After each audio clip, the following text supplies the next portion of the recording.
Hello everyone, আসসালামু আলাইকুম। এমন একটা রেসিপি আজকে আপনাদের সাথে শেয়ার করব যে রেসিপিটা দেখার পরে কিন্তু মুখে পানি না এসে থাকতে পারবেন না। আমি জানি এই ভর্তাটা মুখে দেওয়ার সাথে সাথে আপনার জিহ্বা ব্লাস্ট হবে।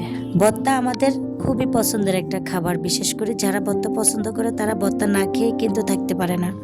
গরম গরম ভাতের সাথে যদি হয় এমন একটা ভর্তা, তাহলে কেমন হয় বলেন তো?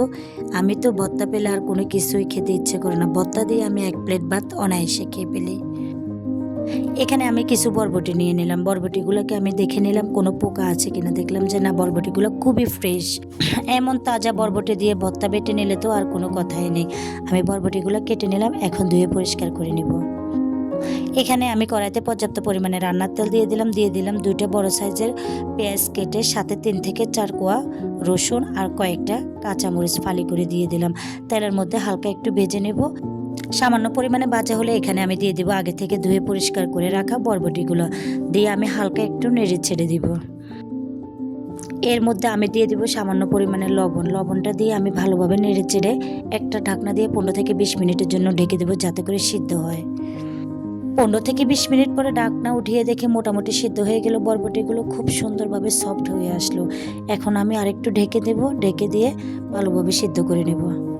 এই যে দেখুন কি সুন্দর একটা কালার চলে আসছে। আমার বরবটিগুলো কিন্তু পুরোপুরি তেলের মধ্যে ভাজা হয়ে গেছে, সিদ্ধ হয়ে গেছে। এখানে আমি সামান্য পরিমাণে একটু হলুদ দিয়ে দিলাম। এর মধ্যে দিয়ে দিলাম 4টা শুকনো মরিচ, কারণ শুকনো মরিচ না দিলে কিন্তু ভর্তাটা আমার কাছে মনে হয় যেন অসম্পূর্ণ। তাই ভর্তার মধ্যে একটু শুকনো মরিচ দিলে আমার খেতে খুবই ভালো লাগে। শিলপাটায় আবার ভর্তা খাবো না সেটা কি হয়? আমি সবসময় চেষ্টা করি শিলপাটায় ভর্তা করতে। ব্লেন্ডারে যতই ভর্তা করেন কিন্তু শিলপাটার মতো মজা ব্লেন্ডারে কখনোই হবে না। ছোটবেলা থেকে দেখেছি মা নানিরা কিন্তু শিলপাটায় সবসময় ভর্তা করতো, তার মজাটাই ছিল আলাদা। আমিও মাঝে মাঝে চেষ্টা করি করার জন্য। এক পর্যায়ে ভাটা হয়ে গেছে, এখন আমি অ্যাড করে দেব ধনিয়া পাতা। ধনিয়া পাতাটা অ্যাড করলে তো আর কোনো কথাই নেই, সেই একটা স্বাদ। ধনিয়া পাতাটা অ্যাড করার পরে আমি আরেকটা বাটা দিয়ে দিব, হালকা মিহি করে নেব, তবে পুরোপুরি মিহি করবে না, একটু দানা দানা থাকবে।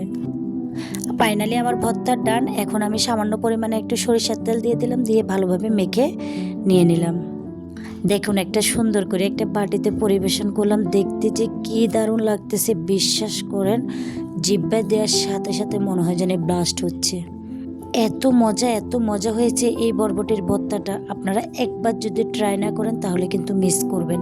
বরবটির ভর্তা খেতে যে এত মজা, যেটা বলার বাহিরে। আমি তো এই ভর্তা দিয়ে চেটেপুটে খেয়ে নিলাম। ও আপুরা, তোমাদের সাথে কিন্তু আমি একটা বিষয় শেয়ার করতে ভুলে গেছি, সেটা হচ্ছে আমি ভাজার সময় যে একটু পরিমাণে হলুদের গুঁড়া দিলাম। হলুদের গুঁড়াটা দেওয়ার কারণ হচ্ছে ভর্তার কালারটা যেন সুন্দর আসে, তাই আমি একটু গুঁড়া দিলাম হলুদের। আমার ভিডিওটা যদি ভালো লাগে আমার চ্যানেলটা সাবস্ক্রাইব করতে ভুলবে না।